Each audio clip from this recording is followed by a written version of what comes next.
আপনারা কি পূর্ণিমার দিন মা লক্ষ্মীকে নিজের কাছে বেঁধে রাখতে চান? মা লক্ষ্মীর আশীর্বাদ কি পেতে চান, কিন্তু জানেন না পূর্ণিমার দিন কীভাবে আপনারা মা লক্ষ্মীর আশীর্বাদ পেতে পারবেন? সেই পদ্ধতি আমি আপনাদের বলবো। পুরো ভিডিওটি দেখবেন। যদি ভালো লাগে অবশ্যই শেয়ার করে দেবেন, আর কেমন লাগলো অবশ্যই কমেন্টে জানাবেন। নমস্কার বন্ধুরা, জ্যোৎস্নার রীতিকথায় আরেকটি নতুন পর্বে তোমাদের স্বাগত জানাই। হিন্দু ধর্মে পূর্ণিমা তিথিকে অত্যন্ত শুভ বলে মনে করা হয়। বৈশাখ মাসের পূর্ণিমায় গৌতম বুদ্ধের জন্ম হয়েছিল বলে এই তিথিকে বুদ্ধ পূর্ণিমা হিসাবে পালিত করা হয়। বুদ্ধ পূর্ণিমার দিন কোন নিয়ম পালন করলে লক্ষ্মী লাভ করতে পারবেন তা এবার আমরা জানব।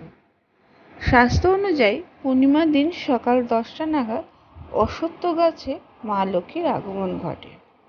এই দিন সকালবেলা অশ্বত্থ গাছের তলায় কিছু মিষ্টি, পানীয় জল অর্পণ করে ধূপধুনা জেলে লক্ষ্মীর পুজো করে দেবীকে নিজ গৃহে আমন্ত্রিত করুন।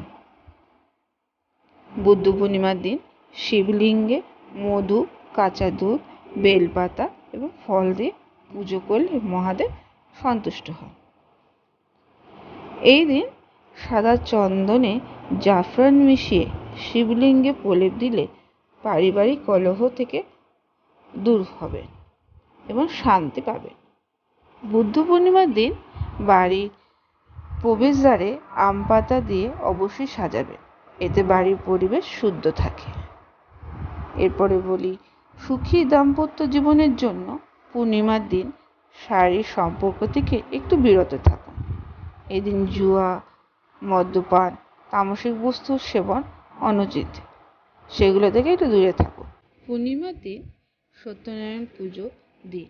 এই দিন উপোস করে বিষ্ণু পুজোয় কিছু ভোগ নিবেদন করুন, তাহলে আপনার জীবনে সুখ সমৃদ্ধি লক্ষ্মী বজায় থাকবে। পূর্ণিমা তিথিতে বজরংবলীর সামনে প্রদীপ জ্বালিয়ে হনুমান চল্লিশা পাঠ করুন।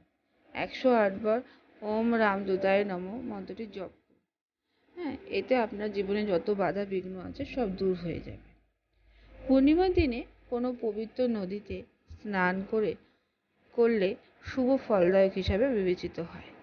বর্তমান পরিস্থিতিতে নদীতে স্নান তো সম্ভব নয়, তাই বাড়িতে পবিত্র নদীর নাম স্মরণ করে স্নান করুন। স্নান করে গরিবদের অর্থ বা অন্ন দান করুন, এটি শুভ বলে মনে করা হয়।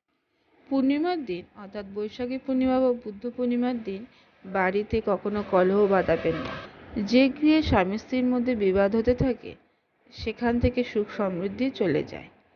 এই দিন বাবা মা বা বয়োজ্যেষ্ঠরা যাতে আপনার আচরণে অপমানিত বোধ না হন সেদিকে খেয়াল রাখবেন। এর ফলে বড়দের আশীর্বাদ পাবেন এবং মা লক্ষ্মীর সহায় থাকবে।